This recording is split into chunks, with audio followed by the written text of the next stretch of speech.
Hey everybody, it's Carm here, back on a Thursday evening, and back with three more from the revisit pile. This first one here in particular I've been playing a lot this last couple days in remembrance of another fine musician who we recently lost, Dave Samuels. I found out a couple days ago that he had died earlier in the week. I think it was on Monday.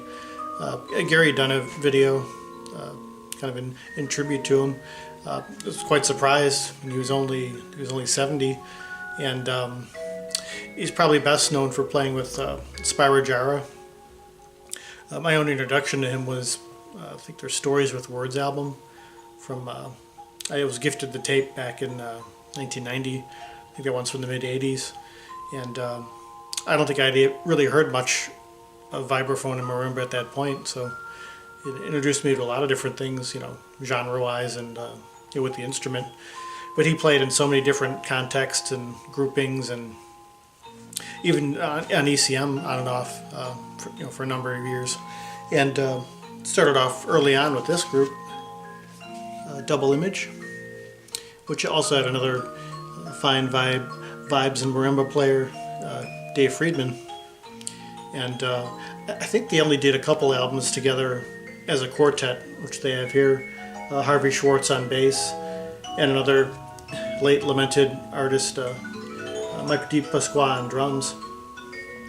But I think on subsequent albums after the first two, it was just Dave Friedman, Dave Samuels on vibes and marimba, and they would alternate from song to song, playing, switching instruments, so it wouldn't cause too much confusion as to who was playing what. Although they're both quite distinctive, and the whole group is here. Yeah, you have Dave Samuels here, Dave Friedman, Harvey Schwartz, and Mike DePasqua.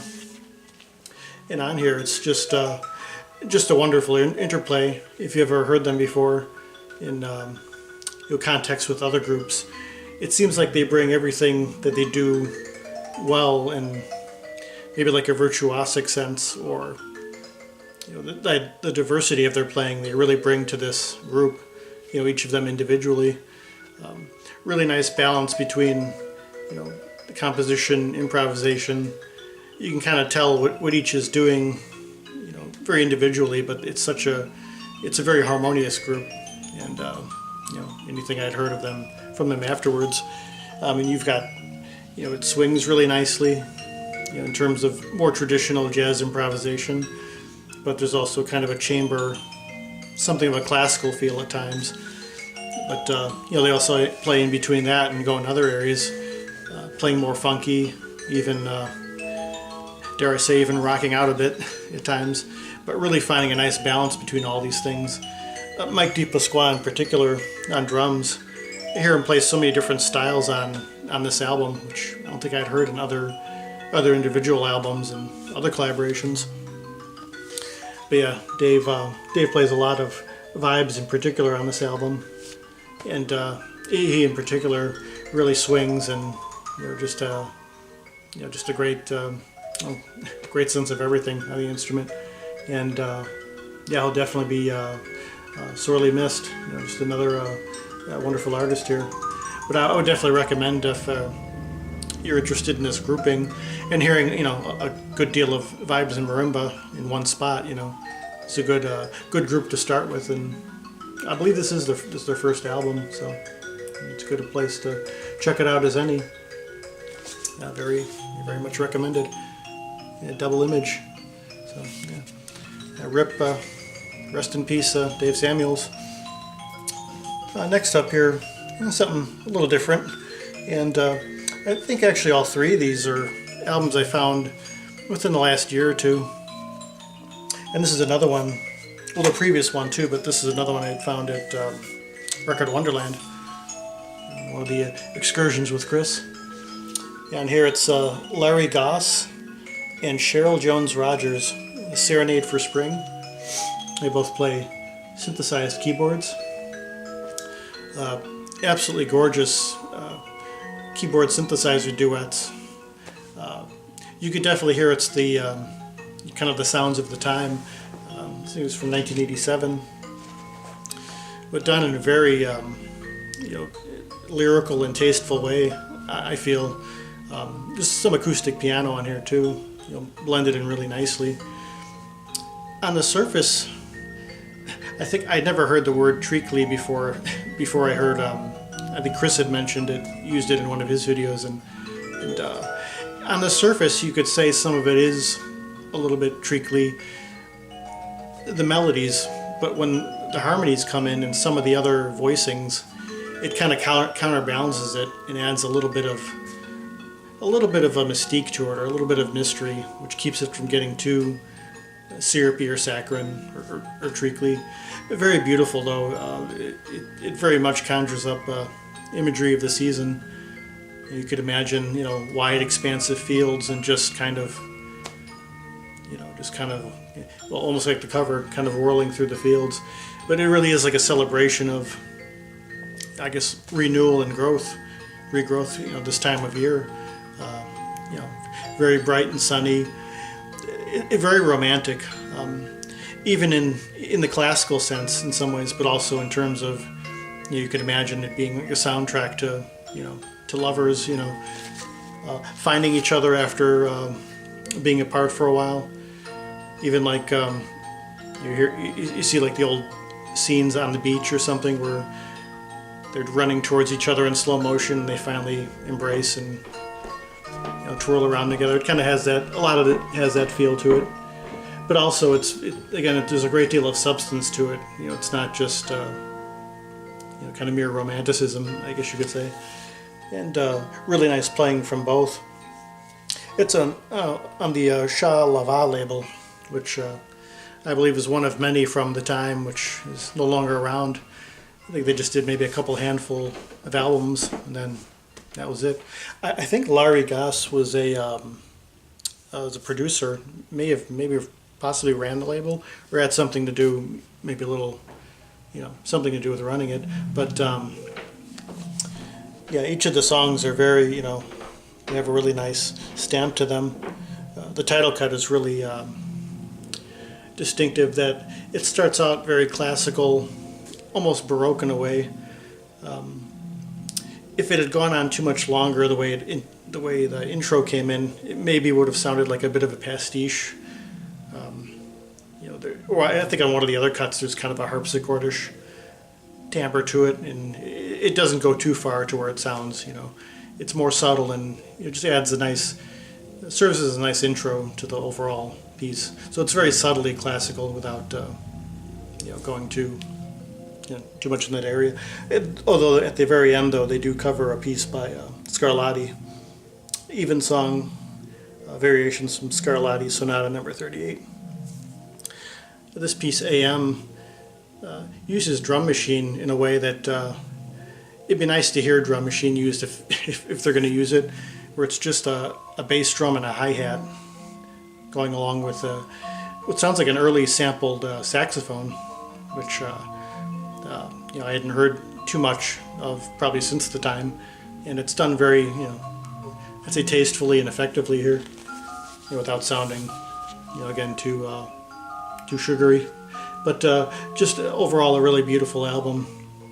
If you like a nice melodic keyboard playing, I would just definitely recommend it.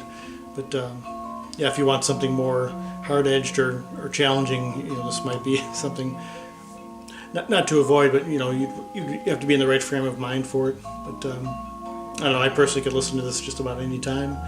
And now that I'm revisiting this, I want to look into more, from the artists. They might have done one or two other albums, but I gotta check out for sure. But it's just another one definitely worth checking out, and definitely fitting for change of the season here.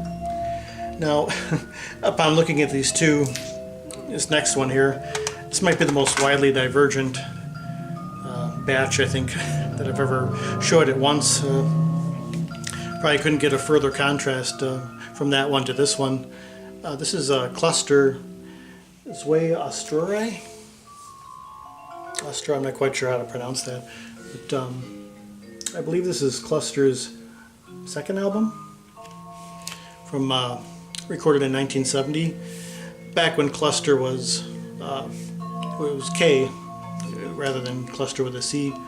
Hans Rodelius and Dieter Mobius collaborating with Konrad Schnitzler very early on. And if you're familiar with their early stuff, it doesn't give a whole lot of indication of what was to come, at least later in the 70s. Although they kind of returned to it here and there, kind of got back into that territory. Very experimental. You could say it's more noise-based. Perhaps I don't know much about industrial music in terms of a genre, but you could say in a more literal sense this is industrial music, where you really do imagine, being in some kind of a factory with a lot of, machine factory, where there's just a lot of droning and hissing and banging, of the machines, kind of almost like they're taking over and producing on their own. And you could say, I guess nowadays you would say it has kind of a dystopian feel to it. Here's Mobius, Schnitzler, and Rodelius right behind there. But at times it's quite dark, and the first side is the music with text. So they have someone reciting in German. Not sure what they're saying. I don't understand the language myself, but they're at times it gets